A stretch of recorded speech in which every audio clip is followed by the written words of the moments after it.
Oi, gente, tudo bom com vocês? Eu espero que estejam tudo bem. A gente vai dar continuidade à química, certo? Nessa aula a gente vai fazer uma correção das atividades que eu passei pra vocês. Então aproveitem, peguem lápis, peguem caderno, peguem o livro e acompanhem para corrigir a tarefa, tá bom? E até para revisar o que a gente já conversou sobre o conteúdo. Então vamos lá! A gente vai corrigir a página 32 da tarefa de química, tá bom? Que eu passei na semana passada.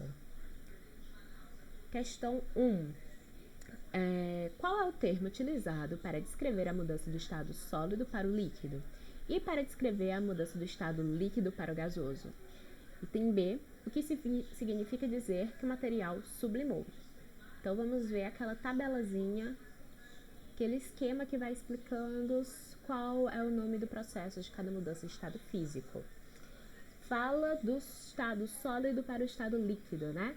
Então a gente tem um processo de fusão, a temperatura aumentou, então o que estava ali em estado sólido passou para o estado líquido, ok?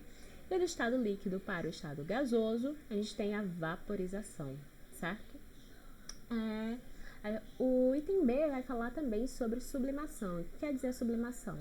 É quando um material que está em estado sólido, ele passa para estado gasoso diretamente, ou um material que está em estado gasoso passa do estado sólido diretamente, certo? Então a sublimação ela vai servir ao mesmo nome para as duas vias. Sólido para gasoso, gasoso para sólido, ok? Vamos aproveitar e relembrar as outras. Solidificação, quando está em estado líquido e passa para o sólido, e condensação, quando está em estado gasoso e passa para o líquido. Questão 2. Leia abaixo as propostas de modelos atômicos apresentados por diferentes cientistas. Depois associe cada um a um dos modelos a seguir. Então aqui a gente vem falando sobre modelos de Dalton, Thomson, Rutherford, Bohr e Schrödinger.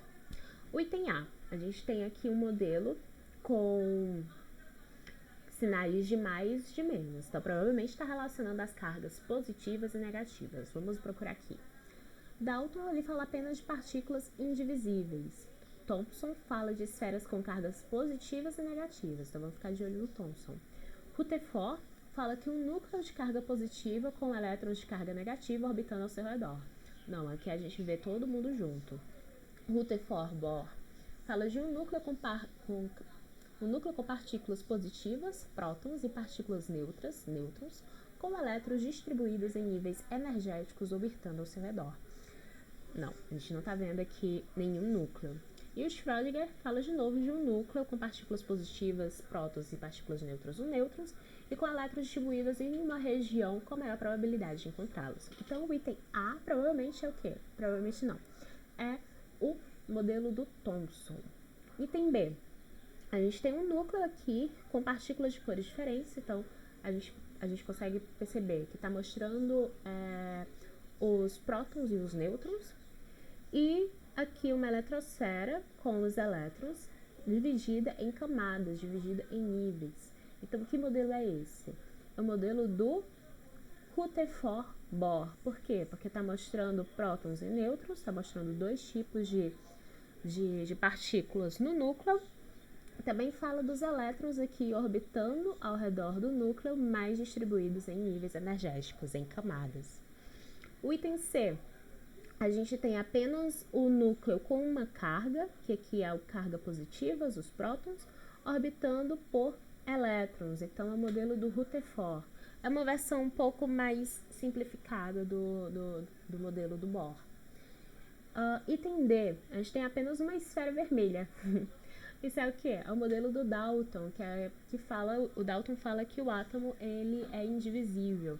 É o modelo da bola de bilhar, até parece uma bola de sinuca, realmente. Então, o item D é o do Dalton e o item E é o de Schrödinger. Por quê? Porque aqui a gente vê um núcleo com cargas positivas e cargas neutras, certo? E também os elétrons eles vão estar distribuídos nessa região que vai ter uma maior probabilidade de encontrar. Então, quanto mais próximo do núcleo, maior é a chance de eu encontrar os elétrons, certo? Então, aqui está o gabarito para vocês anotarem. A. Thomson, B. Rutherford Bohr, C. Rutherford, D. Dalton e E. Schrödinger. Questão 3. Consulte a tabela da página 29 para responder as questões a seguir. A. Considerando uma mesma intensidade de chama e água, a mesma temperatura inicial, em qual cidade, Rio de Janeiro ou Brasília, uma amostra com a mesma massa de água entrará em ebulição mais rapidamente? Justifique sua resposta. Aqui a gente vai estar relacionando o quê? A altitude em relação ao nível do mar, porque Rio de Janeiro e Brasília estão em altitudes diferentes, logo vai ter pressão atmosférica diferente, logo isso vai influenciar na temperatura, certo? Aqui a gente está vendo que a temperatura de ebulição no Rio de Janeiro, a temperatura de ebulição da água no Rio de Janeiro vai ser de 100 graus. Então, quando atinge 100 graus, a água ela vai passar do estado líquido para o estado gasoso. Enquanto aqui em Brasília vai ser 96 graus. Logo, vai entrar mais rapidamente em ebulição em Brasília. Por quê? Porque a temperatura aqui vai ser menor, certo? E o item B, se nessas duas cidades forem usadas panelas de pressão para aquecer a água, o tempo para que elas entrem em ebulição será diferente? Justifique sua resposta. Aqui a gente é meio que induzido ao erro, né? Porque tá falando de novo de temperaturas diferentes, mas só que a gente está falando de um ambiente controlado, que é uma panela de pressão. E a pressão atmosférica, ela não vai influenciar no que está acontecendo dentro de uma panela de pressão, tá bom? Então, não. Aqui tá o gabarito para vocês, ó. No item A fala que em Brasília, porque a água entrará em ebulição a temperatura menor do que no Rio de Janeiro, necessitando menos tempo para o seu aquecimento.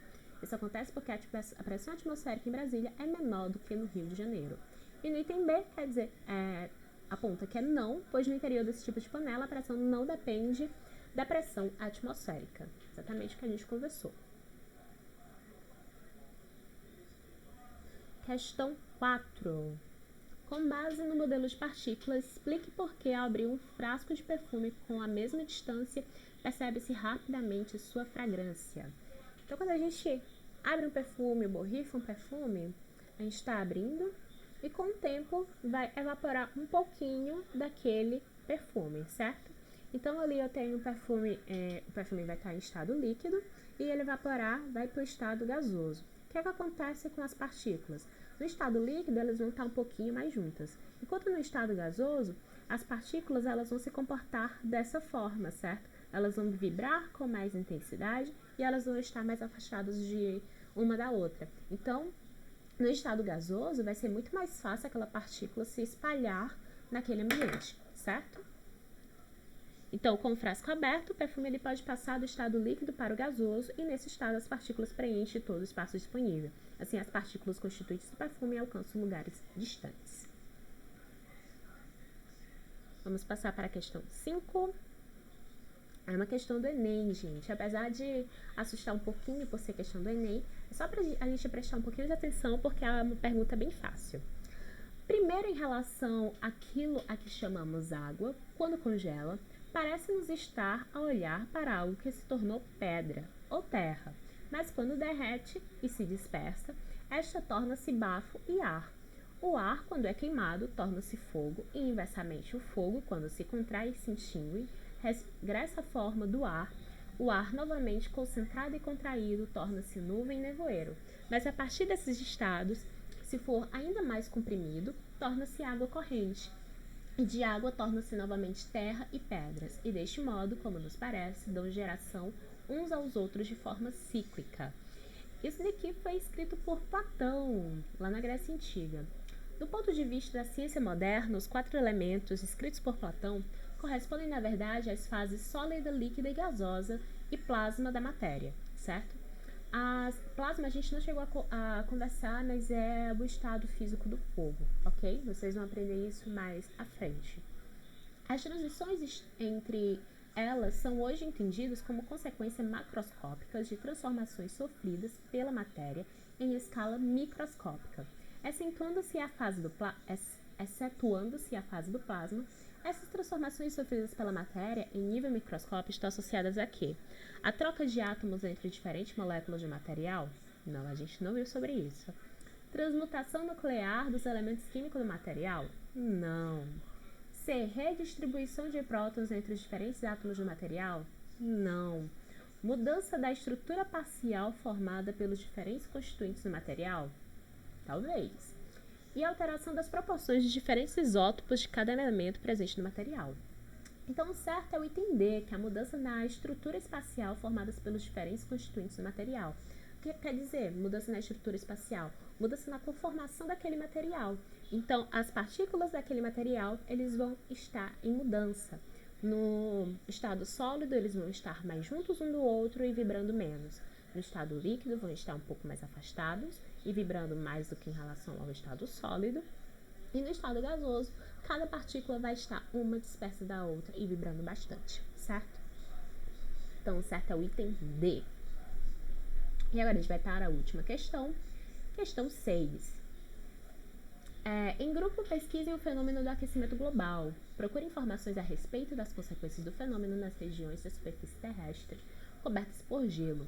Em seguida, conversem entre si, com professores e familiares, sobre as consequências do aquecimento global na vida humana e de outros seres vivos. Façam desenhos e esquemas que ilustrem essas modificações e exponham nas redes. Não precisam fazer desenhos, mas é importante a gente conversar sobre aquecimento global. O que é o aquecimento global? É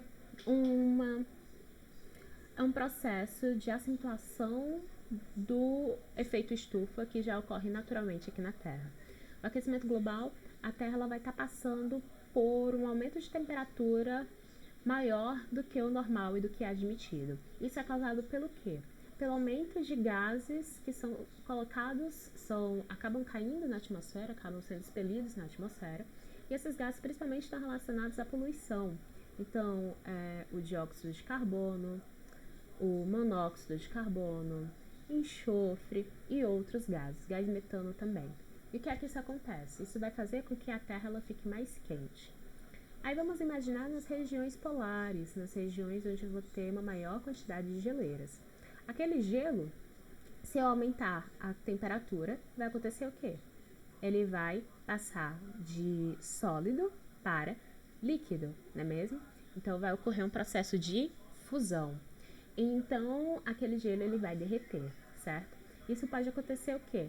Com o derretimento desse gelo, eu vou aumentar o nível do mar.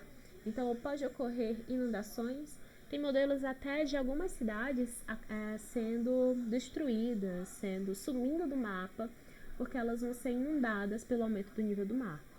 E isso não vai ser, esse impacto não vai ser visto apenas na inundação, mas também com mudanças climáticas, com aumento de chuvas em determinadas localidades e com seca em outras localidades. Ter invernos cada vez mais rigorosos e verões cada vez mais quentes, certo? Então, é isso. A gente termina por aqui. E um beijo para vocês. Continuem estudando e se cuidando também, tá bom? Até a próxima aula. Tchau!